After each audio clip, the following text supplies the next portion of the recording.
Bonsoir tout le monde, j'espère que vous allez bien et que votre journée s'est bien passée. Je fais cette note vocale encore une fois pour m'adresser au peuple congolais.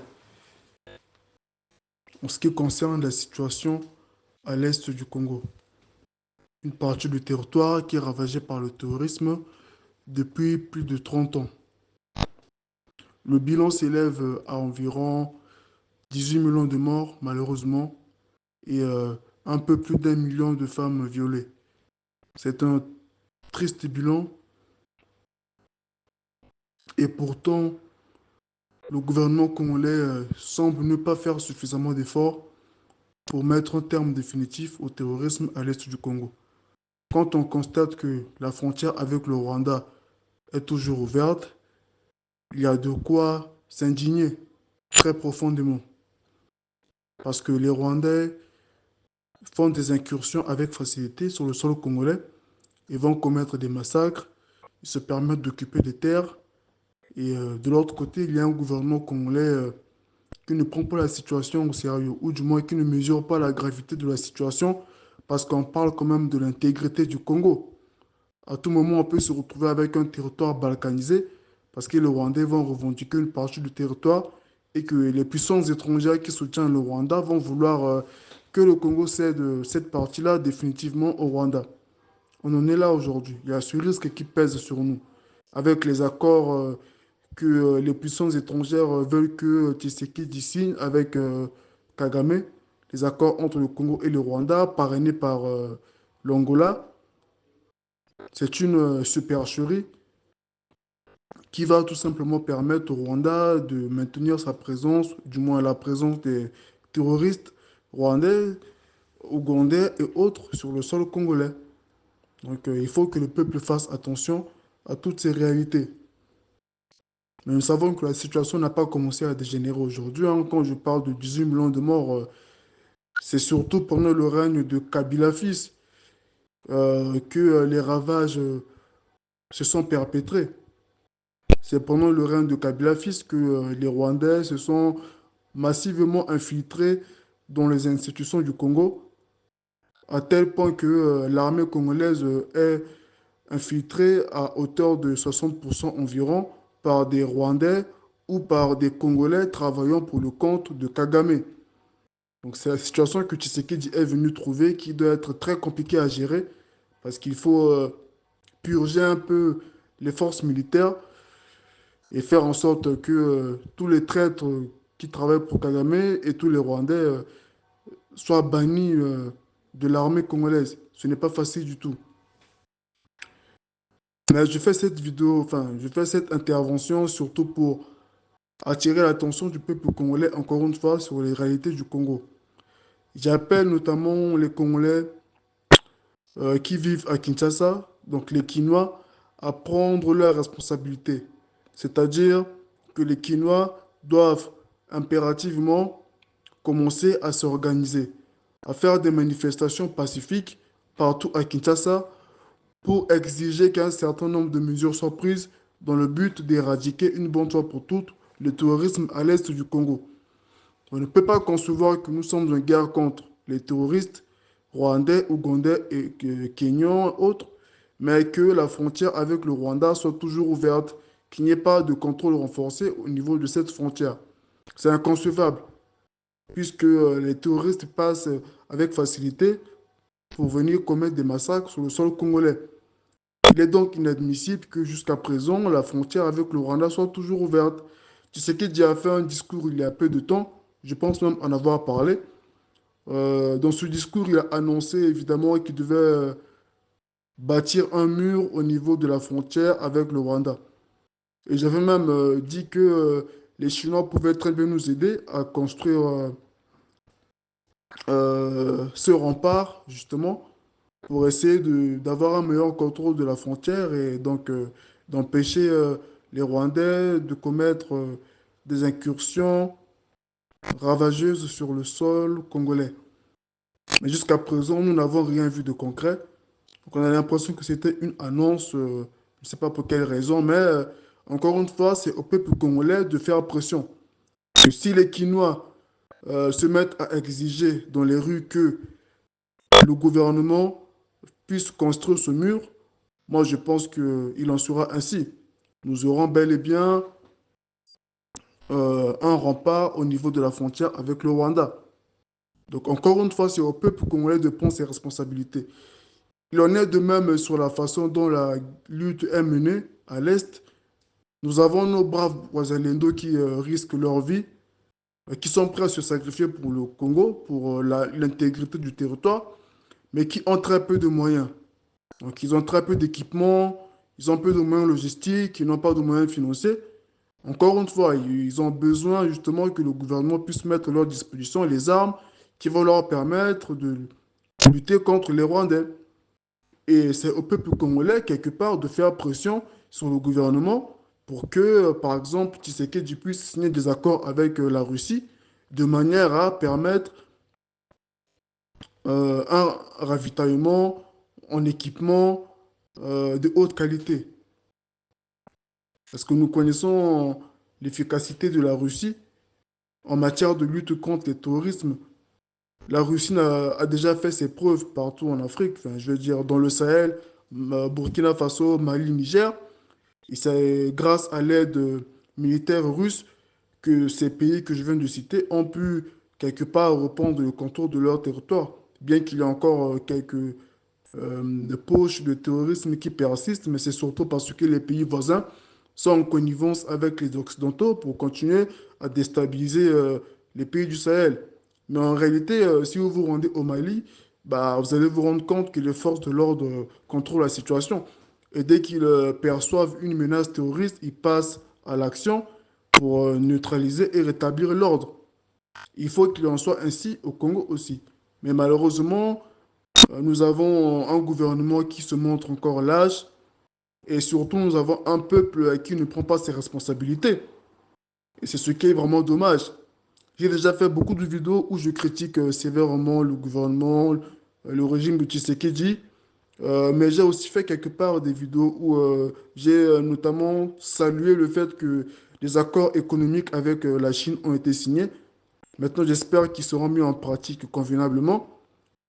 Entre-temps, euh, je m'adresse au peuple congolais en demandant que les Quinois puissent prendre leurs responsabilités, commencer à manifester massivement dans les rues de Kinshasa, devant les institutions publiques, devant les ambassades des pays étrangers qui sont au Congo, les Occidentaux notamment, États-Unis, France, Angleterre, Allemagne, Belgique, ces pays-là qui soutiennent les terroristes rwandais.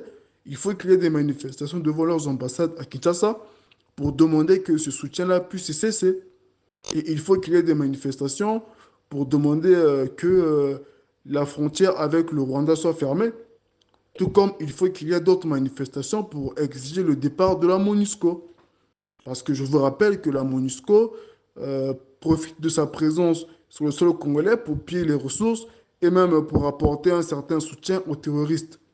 Donc c'est triste à dire, mais c'est la réalité. Donc il faut que les Congolais exigent leur départ. Tshisekedi a déjà fait une demande auprès des Nations Unies afin que la MONUSCO puisse plier bagage. Mais visiblement, cette institution criminelle ne veut pas partir. Donc il faut que le peuple congolais aussi fasse pression, parce que tu sais que nous savons qu'il est lâche, donc il n'a pas assez de force, en tout cas, il n'a pas assez de testostérone pour euh, se dresser vent debout contre la MONUSCO. Mais si le peuple congolais se lève, moi je pense que toutes ces institutions étrangères qui travaillent pour déstabiliser le Congo ne pourront pas tenir. Donc encore une fois, la balle est dans le camp du peuple congolais. Il est inutile de se plaindre constamment, de pleurnicher parce qu'il y a de terrorisme à l'est du Congo, de pleurnicher parce que les Congolais vivent de la misère. Quelque part, cette misère-là, ce chaos, cette déstabilisation qui règne partout au Congo et surtout à l'est, ah bah, si elle continue de se maintenir, c'est parce que le peuple congolais est passif. Le peuple congolais est lâche, il passe son temps dans des distractions. J'ai déjà fait une intervention où j'attire votre attention sur le fait que vous ne devriez plus perdre votre temps au stade des martyrs pour assister à des concerts de musiciens mondains et pour assister à des cultes, à des séances de, je ne sais pas, d'adoration, de louange, menées par des faux pasteurs. Parce que des faux pasteurs au Congo, il y en a énormément, c'est la réalité. Les Moïse Mbiye, les Mike Kalambay, les Denis Lucie, tous ces hommes-là, ce sont des faux pasteurs. On les a vus à un moment donné impliqués dans des scandales, mais malgré cela, on voit des Congolais qui continuent à les suivre. Quand ils font des moments d'adoration au stade des martyrs, on compte les Congolais spectateurs par milliers, par centaines de milliers. C'est incroyable. Alors que nous avons besoin des Congolais dans les rues de Kinshasa pour faire des manifestations pacifiques qui vont permettre de libérer le Congo. Ils sont incapables, ou plutôt vous êtes incapables de manifester pacifiquement, mais on vous voit nombreux au stade de martyrs dans des concerts de musiciens mondains. Dois-je aussi vous rappeler que la plupart de vos musiciens mondains que vous suivez sont des occultistes. Ce sont des gens qui sont dans la franc-maçonnerie, dans des loges maçonniques. Des gens comme les Fali Ipupa, les Ferregola, Lawe Rasson, ce sont des francs-maçons. Qui ne le sait pas? On a reçu beaucoup de témoignages où des anciens magiciens dénonçaient le fait qu'ils se retrouvaient dans leur loge, dans leur pratique occulte, en compagnie de certaines célébrités, notamment les musiciens. Je ne dis pas qu'ils sont tous mauvais, mais il faut reconnaître qu'il y a un certain nombre d'entre eux qui vous montrent des signes maçonniques dans leurs chansons et pour autant vous continuez à aller dans leurs concerts. Et quand il vous arrive malheur, vous vous étonnez. C'est des gens qui vont peut-être même prendre vos chances, qui vont ruiner votre vie spirituellement, mais vous ne vous en rendez pas compte. Et vous allez accuser le grand-père, la grand-mère, qui peut-être n'y est pour rien. Parce que si on creuse bien profondément, on va se rendre compte que c'est parce que vos chances ont été volées lors d'un concert au Stade des Martyrs. Et il en est de même pour les faux pasteurs que vous suivez, les Mike Kalamba et les Moïse Mbié. On les a vus afficher des signes occultes dans leur musique, des symboles maçonniques. Il y en a qui chantent même le nom des sirènes dans leur musique, mais vous continuez quand même à les suivre, quoi. C'est incroyable.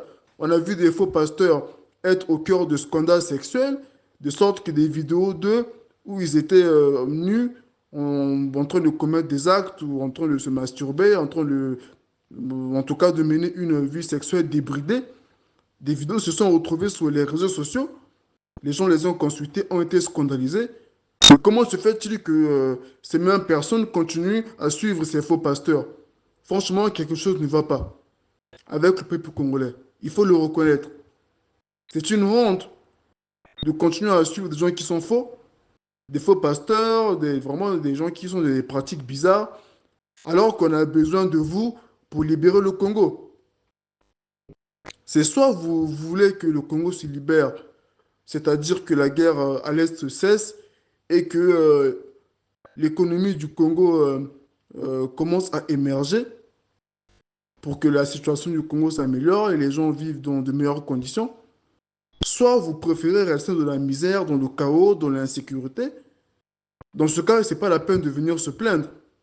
Parce que comme vous vous plaignez, vous critiquez parfois le gouvernement, vous dénoncez les actes de Kagame, mais il faut aussi que de votre côté, vous soyez capable de prendre vos responsabilités. C'est-à-dire, quand on vous demande de manifester, il faut le faire. Organisez-vous en tout cas.